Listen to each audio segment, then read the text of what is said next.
I didn't know how clearly my family had ranked me until my mother said it out loud at dinner. Not angry, not emotional, just calm. Your sister's family always comes first. You're always last. My dad nodded like it was basic math. My sister smirked into her wine. I didn't cry. I didn't argue. I just said, "Good to know," because something snapped in that moment. Not my heart, my loyalty. Before I tell you what I did next, take a second to hit like, subscribe, and comment where you're listening from. And tell me, have you ever realized you were last in your own family? My name is Mia, and for most of my life, I learned my place without anyone ever sitting me down to explain it.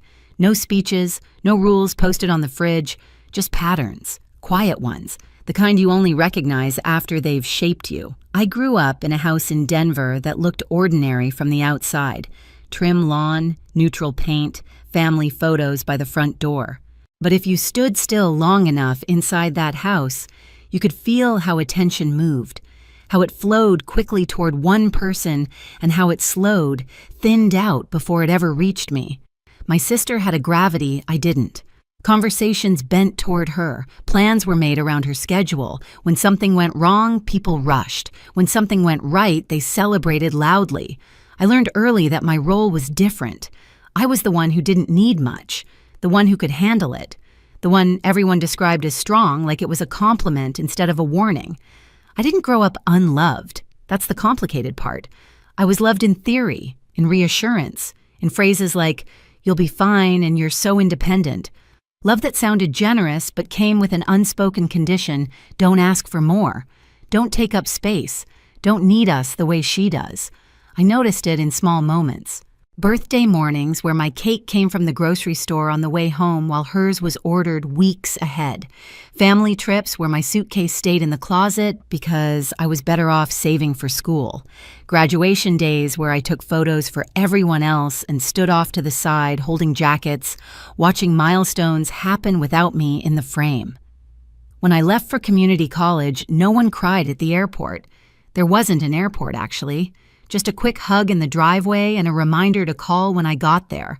I paid my own way, worked extra shifts, learned how to stretch money and time because I had to. And every time I succeeded, it quietly reinforced the story my parents told themselves. See, she's fine. She doesn't need us. Years later, when I moved to Seattle for work, the pattern didn't change. Phone calls were brief. Updates about my life were acknowledged, then redirected. "How's work? That's good. Did you hear what your sister's dealing with right now?" I became fluent in listening in, being supportive, in staying calm, while my own life unfolded off to the side. By the time of that dinner, the one where my mother finally said the words out loud, I already knew where I stood. What shocked me wasn't the ranking, it was how comfortable they were saying it, as if it had always been obvious, as if I had agreed, and maybe, in some quiet way, I had. After that dinner, nothing changed on the surface, and that was the point. My parents didn't call to check in. My sister didn't apologize. Life continued smooth and uninterrupted, as if they hadn't just said the quiet part out loud. But something had shifted in me. The requests kept coming just like before. A text from my mom asking if I could watch the kids just for a few hours. A casual mention of bills piling up said lightly like a weather update. My sister forwarding a message about a payment that accidentally bounced, followed by a laughing emoji. No one asked directly. They never had to. The assumption was enough. I noticed how automatic my old responses had been. Of course, no problem. I'll figure it out. This time I didn't answer right away. At first it felt wrong, like I was breaking some invisible rule. I'd see my phone light up and feel that familiar pull in my chest, the reflex to smooth things over before they escalated. Instead, I let the phone sit on the counter. I finished my coffee. I went to work. I lived my day. And nothing exploded. That realization was unsettling. The world didn't collapse because I didn't step in immediately. No emergencies, no disasters, just silence. Followed later by a second message. Then a third, more pointed one. "Are you okay? You've been quiet." I was quiet because I was paying attention. I started looking at my own life with the same clarity I brought to my work. My finances, my schedule, my energy. I realized how much of it had been quietly allocated to everyone else, money that drifted out in small, regular amounts, time I kept flexible just in case, plans I never fully committed to because someone might need me. So I began separating things, not dramatically, not with announcements, just practically. I moved money into accounts that were mine alone.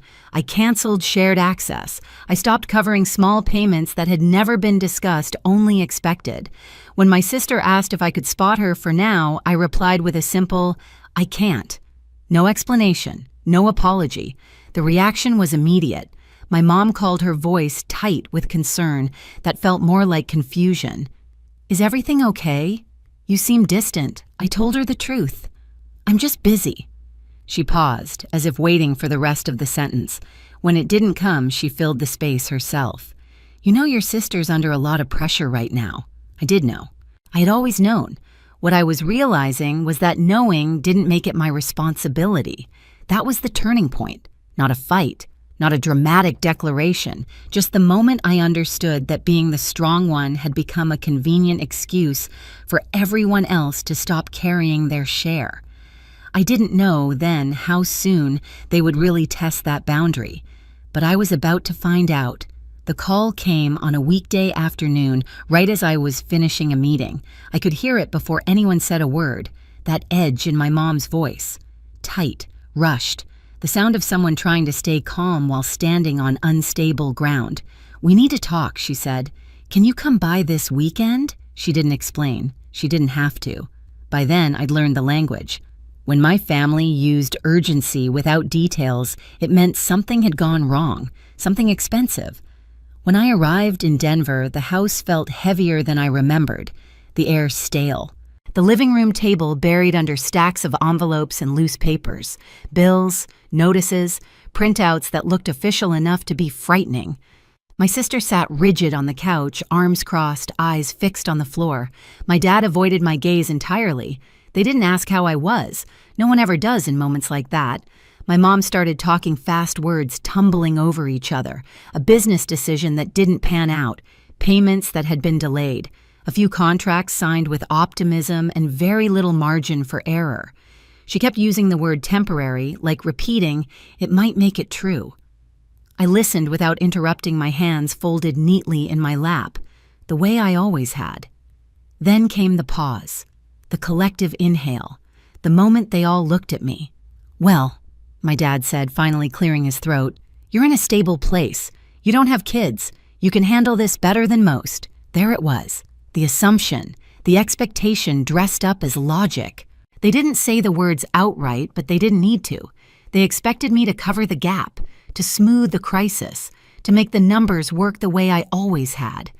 My sister glanced up at me, then fear flickering across her face before settling into something else. Relief. As if the solution had just walked through the door. I didn't answer right away. Instead, I asked a question. "What's the plan if I don't?" The room went quiet. Too quiet. My mom looked hurt. My dad looked confused. My sister looked panicked. It was like I had spoken in a language they didn't recognize. Not helping had never been part of the equation. "I need time," I said calmly, "to understand everything." They nodded too quickly. Grateful. Certain. They assumed time meant I was calculating how much I could give, not whether I would. That night back in my childhood bedroom, I stared at the ceiling and felt something settle inside me. A resolve that didn't come from anger, but from clarity. The next morning, I made 2 appointments. One with my therapist, one with a legal advisor. If I was going to step into this mess, it wouldn't be as the family's safety net. It would be on my terms. When I came back the following weekend, I didn't arrive with answers. I arrived with clarity. The house looked the same as it always had, but the energy inside it felt different, tighter, desperate, the kind of quiet that comes from people waiting to be rescued. Papers were still spread across the table now, more organized, stacked into piles, like someone had tried to make chaos look manageable. Bills here, payments there, a few contracts clipped together, corners bent from nervous handling. My parents were already seated. My sister sat beside them, her husband hovering near the doorway like he wasn't sure if he was welcome in the room where the damage had been assessed. No one smiled when I walked in. No one offered coffee. My mom broke the silence first. "We're really glad you came," she said, hands folded tightly in her lap. Her voice carried that brittle softness I knew well, the tone she used when she needed something but didn't want to say it out loud. I sat down slowly and placed my bag at my feet. "Let's talk," I said. My dad cleared his throat and launched into an explanation I'd already heard. The downturn, the delays, the bad timing. He spoke like a man presenting a case he'd rehearsed all week, hoping confidence might replace accountability. My sister nodded along, eyes glossy, occasionally adding a detail about stress or the kids, or how none of this was supposed to happen. Eventually, the words ran out. That's when my mom leaned forward. "We just need help getting through this part," she said. "Once things stabilize." "How much?" I asked. She blinked. My dad hesitated. My sister inhaled sharply, then answered for them, a number rounded, heavy-spoken, carefully, as if the way she said it might make it sound smaller. And after that I asked, "What's the plan?" My dad frowned. "What do you mean?" I said evenly, "What changes? So this doesn't happen again." The question landed wrong.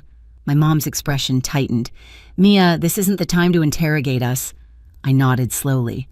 "Then it's not the time for me to write a check." The room shifted. My sister sat up straighter. "We're family," she said, her voice rising just enough to carry emotion without crossing into accusation. "This isn't about plans. It's about helping who I asked." She looked at me like the answer was obvious. "Us." I glanced around the room. "And who's helping me?" No one spoke. My dad leaned forward, elbows on his knees. "You're in a different position," he said. "You don't have the same responsibilities. You're single, you're stable, you can afford to step in." There it was, the logic I'd heard my entire life. The math that always ended with me absorbing the cost. "I can afford to step in," I said carefully, because I've spent years planning my life as if no one would ever catch me if I fell. My mom's eyes filled. "We didn't know you felt like that." I met her gaze. "You did. You just didn't think it mattered." The room went quiet again, but this time it wasn't confusion. It was discomfort. I reached into my bag and pulled out a folder, sliding it onto the table between us.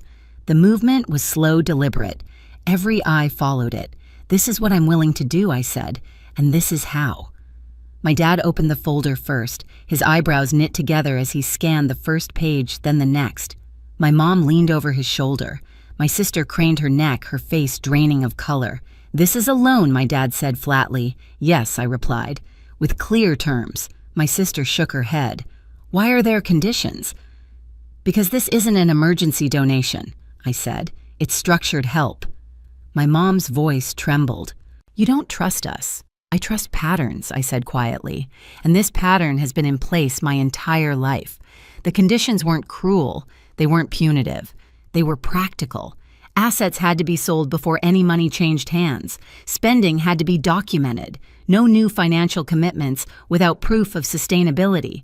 Family therapy, not as a suggestion, but as a requirement. And a written agreement that my name, my credit, and my future would never again be assumed as backup." My dad pushed the folder away from him. "This is cold," he said. "This is how banks treat people." I nodded. "Then treat me like a bank. Because when you needed emotional support, I was family. When you needed money, I was infrastructure." My sister's eyes filled with tears. "So you're punishing us now?" I shook my head. "I'm stopping the punishment of me."